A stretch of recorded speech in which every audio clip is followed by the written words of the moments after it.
Now watch me whip, kill it. Now watch me nay nay. Okay. Now watch me whip, whip. Watch me nay nay. Why me do it? Now watch me whip, kill it. Watch me nay nay. Okay. Now watch me whip, whip. Watch me. Hi， 大家好，我係小雲啊。好多人冇坐低拍片係咪啊？我都覺得係，因為呢，要揾個地方拍片呢，真係好難咯。因為我而家我開始翻咗一份新嘅工作啦，咁放假係唔定時嘅，咁咧多數都放呢個叫假期假日啦。咁個假日咧，所以屋企拍片咧係非常非常難嘅一件事嘅，因為點解？屋企有人咯，咁屋企有人你唔可以扛晒所有架撐喺個廳嗰度，跟住然之後唔可以騷擾佢哋啦。你知拍片講嘢好大聲，好多嘢執晒出嚟，要打燈嚟食。所以我好耐冇諗拍片，因為放親假屋企都有人，就算屋企冇人咧，扛啲架撐出嚟，我試過好多次，拍到中段突然間有人翻嚟，咁點算啊？所以咧，我而家就要經常去報住屋企冇人嘅時間先拍片啦。咁而家咧就焗住喺間房度拍啦，因為今日就係星期日啦，我又驚轉頭又有人翻啦，其實有屋企已經有人嘅，咁我就留喺房嗰度拍啦。咁就係咯。不過我相信我講嘢咁細聲應該都聽到，呢部機好犀利，請無視我個頭，完全唔知佢想點，邊整都整唔到。咁好啦，今日嘅 topic 係咩呢？咁其實睇標題都知㗎啦。咁你而家見到個樣係咪好病？係啊，好病啊！其實咧，我隻眼就發得好誇張嘅，咁但係個嘴真係冇色，所以就搞到勁病啦。咁我今日係想同大家講咩呢？今日又係想同大家開箱啊！借住先，有我嘅地址，冇錯啦，就係想同大家開箱。咁其實呢，話就話開箱啦，其實我已經睇晒啦，拆開咗啦，用埋添噶啦。因為我都話啦，其實我收到一個星期啦，咁但係我真係冇時間拍片。我而家喺房，我唔知大家會唔會聽到風扇聲 V， 係非常之嘈嘅。咁我希望，係咯，希望大家唔好介意啦。咁其實呢個係咩嚟嘅咧？咁首先打開入邊係咁嘅，唔知大家認唔認得有星星？如果大家係有 follow 開外國嗰啲 YouTuber 咧，應該都知道有星星大概咩嚟嘅。咁咧，其實嚟講咧就包得好好嘅，但已經拆開晒啦。佢當然之後粉紅色啦，因為創立呢個品牌嘅人咧係非常非常中意粉紅色嘅，所以好多都粉紅色啦。跟住其實上面係有啲粉紅色嘅貼紙咯，我連呢個貼紙都留低咯。跟住然之後咧，入邊咧係好好嘅，有 bubble 紙嘅。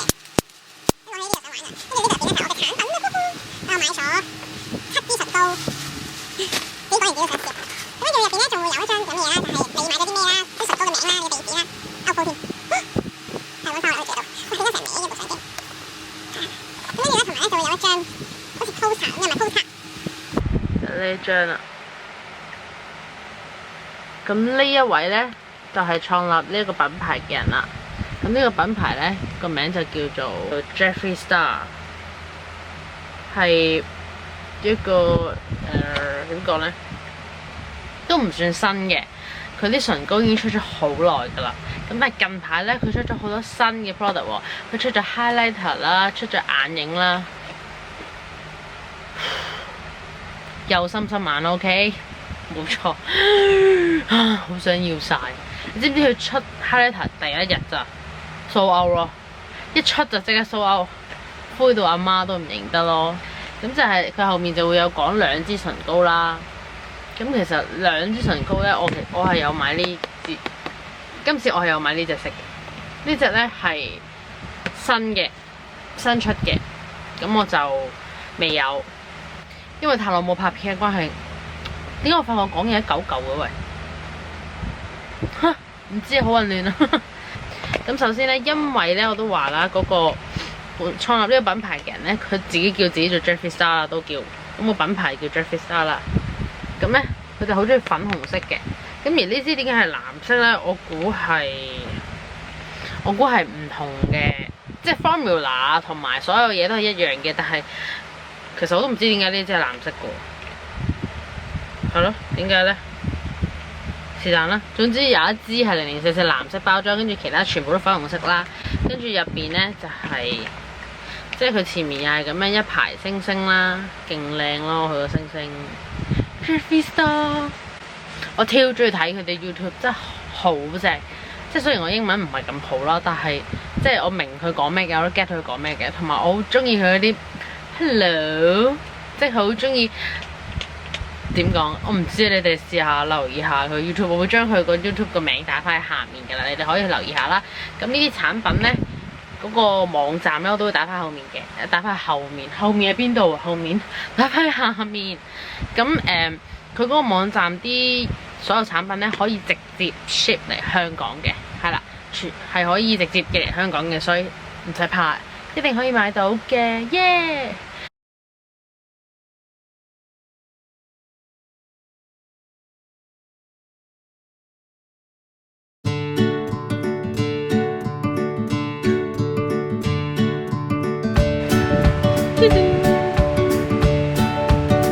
好犀利咧，都落得幾乾淨啊！順便同你哋介紹埋呢樣嘢先，我真係覺得佢堅掂咯。呢個牌子未搣莎莎個標誌，係啊，莎莎有得買，放心。呢個喺咪度？係啦。有個菱形喺上面嘅咧，呢個牌子認住，喺莎莎有得買嘅，咁大包有70張，49蚊，細包啲嘅10張9個9好似，定9蚊啊，9個9，好犀利，佢落得好乾淨。我唔知你之前有冇睇我哋啲片啦，咁我同我個 friend 咧 Maddie 咧就有一齊咪化嗰個勁濃嗰個妝嘅，咁其實咧佢係用呢一個印咧係可以印走一半噶啦，即係可以用呢個落妝棉咧落咧可以印走一半咗之後，佢自己再抹咧，其實係抹得乾淨。你見到我個嘴咧，其實我頭先都用呢個係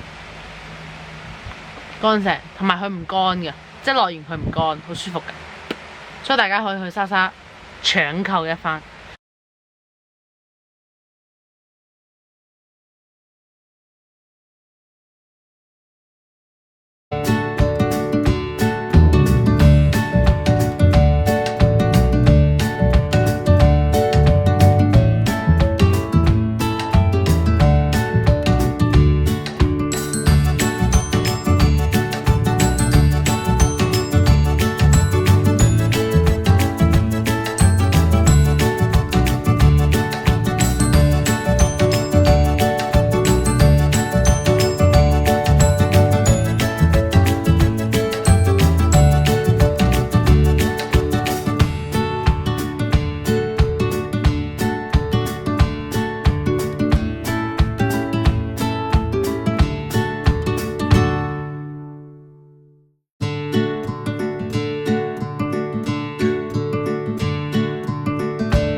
嘴個頭先，係唔知點解嗰隻粉紅色個嘴係勁軟掉掉咯，呢支係唔會㗎，你睇下，呢支係拱唔喐㗎，嗰支係我覺得大啲會斷咯，斷咗點算啊？揾隻手指查。咁其實佢個頭咧係咁樣樣嘅，哎呀揩咗啲落隻手度添。佢個頭係咁嘅，你會見到佢係斜上去啦，係比較幼細嘅個頭。咁我覺得咧呢個頭咧，佢斜上去不特止咧，佢呢個中間位咧，我唔知你睇唔睇到啦。總之佢斜嗰個位嘅中間位咧，仲有少少凹咗少少入去嘅。咁我覺得個好處咧就係真係啱啱好 fit 咗下唇啦。咁而個哚哚位咧係夠瘦，同埋佢攞嘅份量其實每一次塞落去攞出嚟咧嘅份量就係啱啱好可以搽晒一個嘴噶啦。你唔使再攞，佢控制得好好嘅。咁通常搽呢啲咧個唇生咧係好緊要啦。咁所以我咧就唔會係咁樣搽落去，我係反轉喺，咦對到啱位嘅點解？係咁樣翻個角翻嚟咧，跟住翻落個唇生度咧，其實係靚好多嘅。你見唔見到啊？即係純山係純山啦，順豐係靚好多嘅。同埋咧，你搽呢啲色咧，咁其實個嘴真係唔係好使點遮瑕膏噶啦，因為佢嘅色係好實色、好實色、好鮮色，一定蓋過你成個嘴嘅唇色噶啦。所以即係個嘴就唔使搽遮瑕膏啦。但係可能你邊邊嗰啲位咧，即係除非你好似我咁，真係搽到個嘴咁大咧，框晒個邊位。如果你唔想個嘴咁大，你想搽細啲嘅話咧，咁個嘴邊就要搽 concealer， 係啦。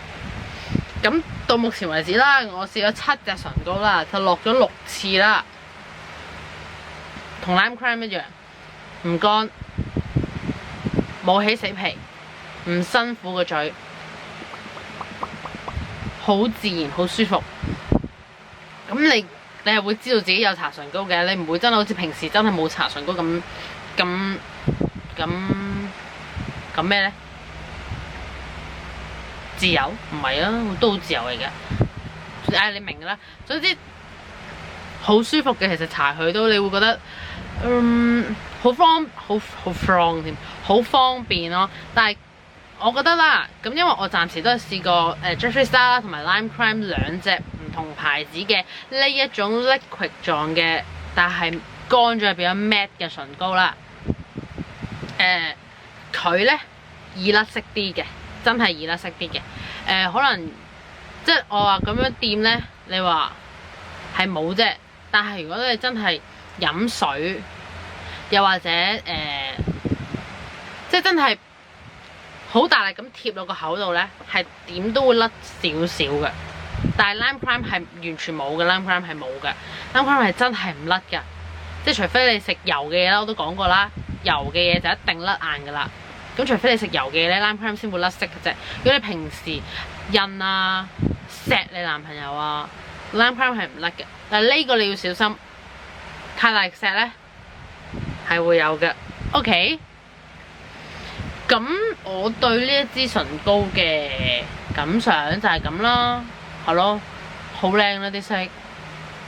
我即係佢經常 sold out 啫，如果佢唔係經常 sold out 咧，我真係會買晒佢翻嚟嘅，真係好靚啲色。你哋要上網睇啊，我會將個網址打喺下面，你哋一定要去睇 ，please。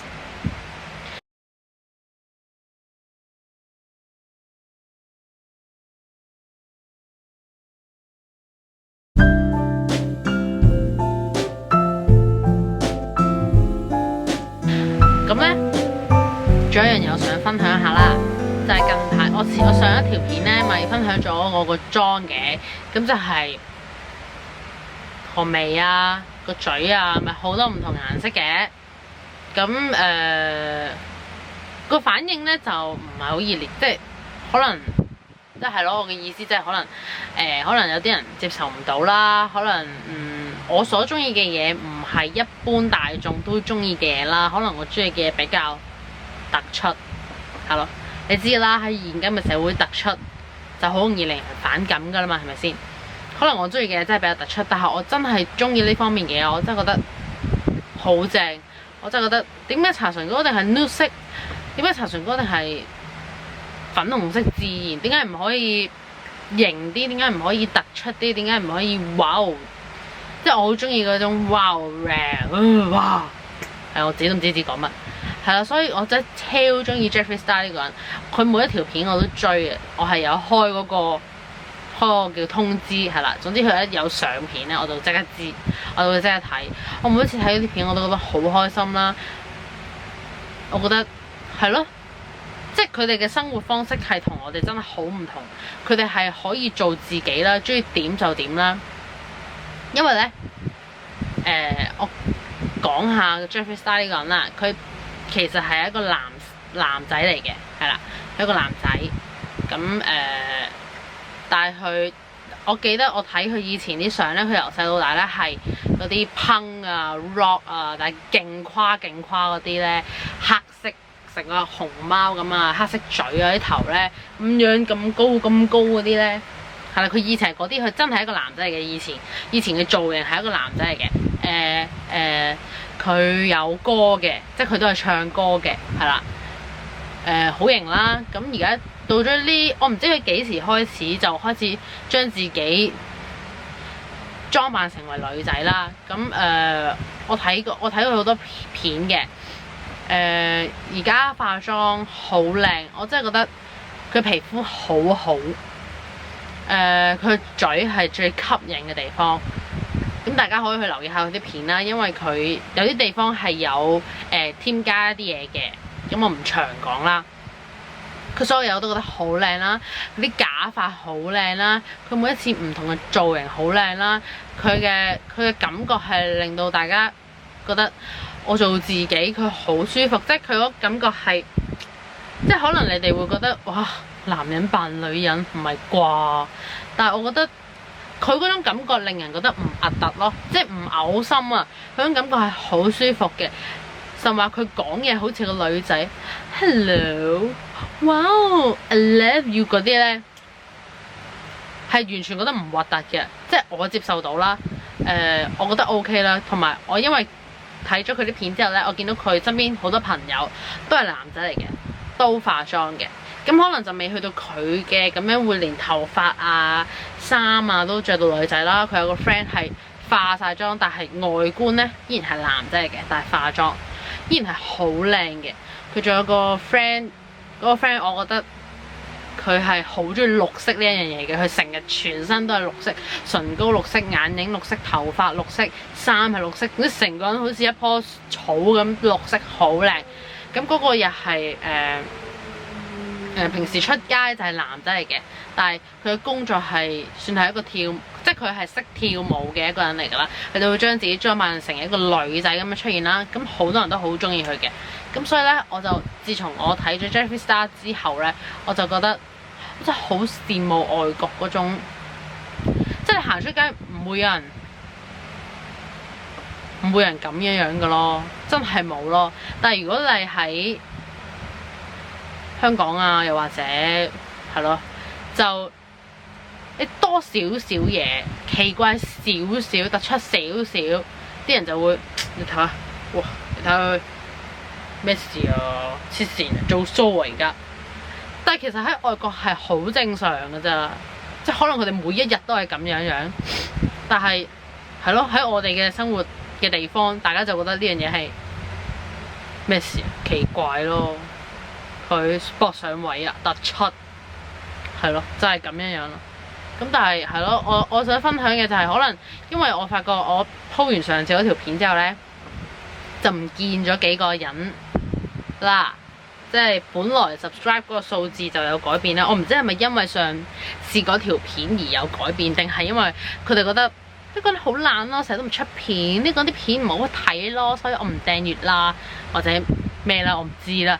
咁但係因為上次嗰條片一出咗之後呢，我就發覺數字係下降咗，都幾多下嘅。咁我又冇話唔開心嘅，但係咯，我會諗係咪真係因為香港仲係接受唔到一啲整到個樣好特別，唔係特別，整到個樣啲其實都唔叫特別啊。比起外國嚟講，小兒科，即係整到個樣多少少顏色啊，就會覺得唔中意你咯嗰啲。另一還是係咯，我真係唔知。所以我只係想同大家分享下，我唔係即係唔係扮咩，但係我真係真心好中意呢一樣嘢。我係咯，好中意好多色彩嘅一件事，因為我覺得即係我唔知啦，大家化開妝嘅人嗰種感覺係點啦，或者你係中意日日正正常常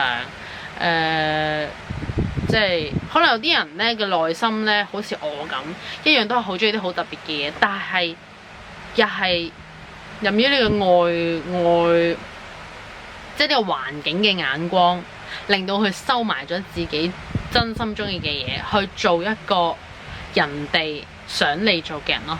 其實我覺得咁樣係唔開心嘅。你應該去做你自己想做嘅嘢，唔係去取悅人哋想你點樣做咯。我講緊咩？總之係咁啦嚇。我未試過講得咁，未試過講嘢講到咁咩啊？咁深啊！我自己覺得好深啊，講到好混亂。係咯，總之我就係想同大家講，我真係好中意呢啲嘢。咁 if 大家真係接受唔到嘅話，冇所謂嘅，拜拜。咁 if 有人係中意嘅話，接受到嘅話，覺得係好嘅，又或者因為我而令到你燃點翻你本身中意自己嗰樣嘢㗎，冇諗，立即做。人生真係很苦短的哦，你唔能夠一世都係為咗催人㗎哦。OK， 咁我哋下次再見啦，記住 like 啦，中意就唔中意嘅可以唔 like， 但係係咯，唔好 dislike 咯。咁中意就訂閱啦，唔中意就 unfollow 啦。唔知自己想講咩。咁同埋 Instagram 啦，我會無啦啦 upload 嘢咯，我唔能夠講每一日。係咯，會無啦啦 upload 嘢啦。Snapchat 啦 ，Snapchat 我會多啲嘅，因為我發覺，因為我中意呢個感覺啦，佢一日就冇咗啦嘛，咁我可以喪影，咁係咯 ，Snapchat 會多啲啦，可能會即刻知道我嗰一刻喺度做緊咩啦。係啦，我可以 follow 我呢兩樣嘢啦，同埋係咯，多謝而家仲有睇我嘅人啦，係啦，我會努力啲拍多啲片噶啦，真係拍片要有個好地方，呢一個係最大嘅問題。好啦，我哋下次再見啦，拜拜。